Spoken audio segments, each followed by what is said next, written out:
Bedside Manor by Jack Townsend. Narrated by Mr. Creepypasta.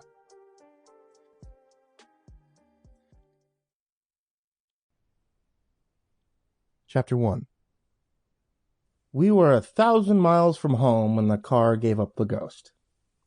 But to be honest, I was surprised we made it as far as we did. My old Nissan had been on life support for the better part of the last decade. Now that it was dead, I almost felt relief, like the machine could finally be at peace in the great afterlife parking lot in the sky. Of course, that relief was easily outweighed by the newfound panic of being stranded in the middle of an unfamiliar nowhere.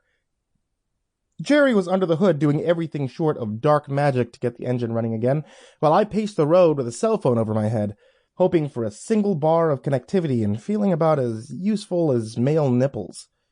This certainly wasn't the highlight of our cross-country road trip, but it wasn't the worst moment either. That particular honor fell upon the roadside marsupial petting zoo.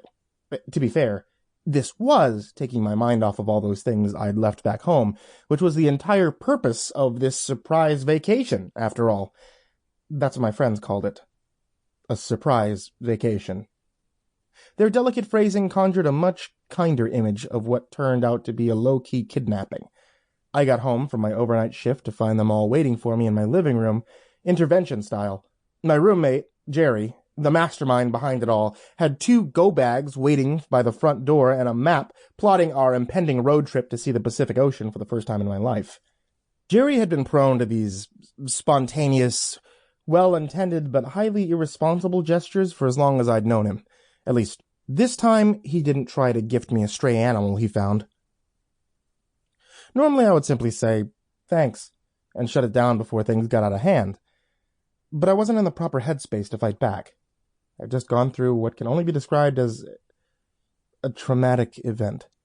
Some people close to me died, and there was a major misunderstanding with the new sheriff, but that's probably a story best saved for another day. Suffice to say, my friends saw that I was going through a rough patch, and thought it would be good medicine to get me far away from everything for a few days. They made sure my shifts at the gas station were covered until the end of the week, just long enough for things to settle down and go back to normal. I couldn't blame them for not understanding what was really going on. Hell, I only got a tenuous grasp on it myself, but the doctors assured me everything would be fine now, just as long as I stuck to the plan and took my medicine.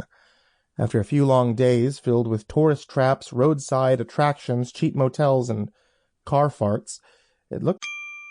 Sample complete. Ready to continue?